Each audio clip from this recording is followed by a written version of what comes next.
Hello viewers, আমি সুব্রত। তোমাদের Subrata sir একাডেমিতে সকলকে স্বাগত জানাই।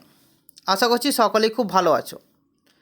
আমার প্রিয় ছাত্রছাত্রী, বিশেষত যারা মাধ্যমিক দেবে, তোমাদের সামনে টেস্ট পরীক্ষার কথা মাথায় রেখে আমি একটি সাজেশন করেছিলাম মান 4 এবং 8-এর। তো গত ভিডিওতে তোমরা মান 4-এর সাজেশনগুলি পেয়েছো এবং সকলেই সেগুলি দেখেছো।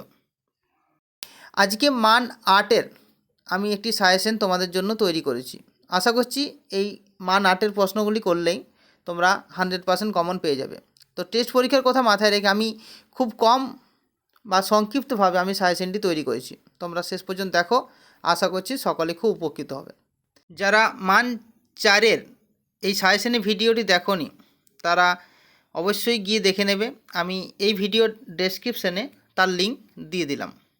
ঠিক আছে, তাহলে শুরু করা যাক। দেখো, প্রথম অধ্যায় থেকে তোমাদের মান 8-এর কোনো প্রশ্ন আসবে না, তাই দ্বিতীয় অধ্যায় থেকে শুরু করছি।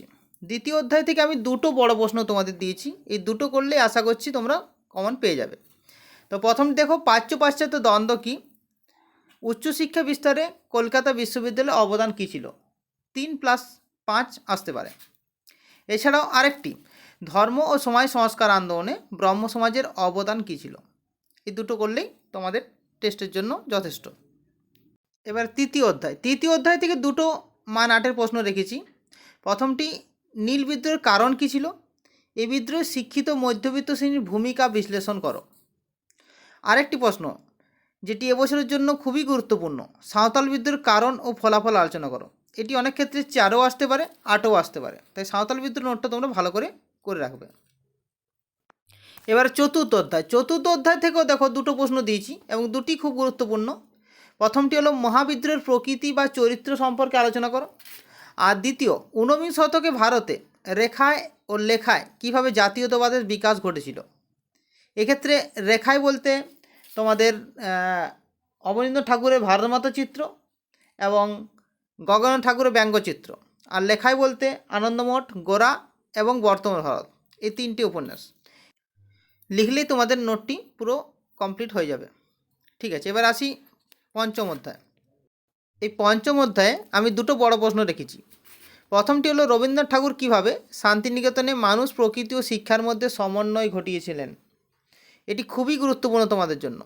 আরেকটি হলো, ভারতের শিক্ষার সঙ্গে ছাপাখানার সম্পর্ক কীরূপ ছিল, বা বাংলায় শিক্ষার সঙ্গে ছাপাখানার সম্পর্ক কীরূপ গড়ে উঠেছিল। এই নোটটি তোমরা করে রাখবে। এবার ষষ্ঠ অধ্যায়ে থেকেও দুটি গুরুত্বপূর্ণ আমি প্রশ্ন দিয়েছি। বিংশ শতকে উপনিবেশ বিরোধী আন্দোলনে বামপন্থীদের ভূমিকা কী ছিল। আরেকটি হলো, ভারতের স্বাধীনতা সংগ্রামে শ্রমিকদের অবদান কী ছিল, বা বিভিন্ন যে শ্রমিক আন্দোলন সেগুলো তোমাদের তুলে ধরতে হবে। সপ্তম অধ্যায় থেকে তোমাদের জন্য একটি প্রশ্নই আমি রেখেছি টেস্টের জন্য, বাংলায় সশস্ত্র বিপ্লবী আন্দোলন ইতিহাসে নারীদের অবদান কী ছিল। এই প্রশ্নটি এবছরের জন্য খুবই গুরুত্বপূর্ণ বলে আমার মনে হয়, তাই একটি তোমরা করবে টেস্টের জন্য। এবার ফাইনালের জন্য যদি মনে হয় যে আরও আমি প্রশ্ন করব, তাহলে সেক্ষেত্রে তোমরা আমি ফাইনালে একটি সাজেশন বানিয়ে দেবো, তখন তোমরা সেটি দেখে নেবে।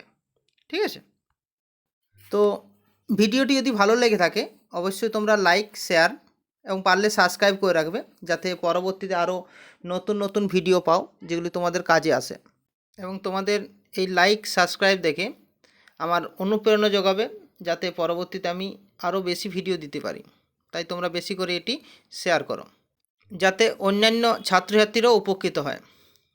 ধন্যবাদ।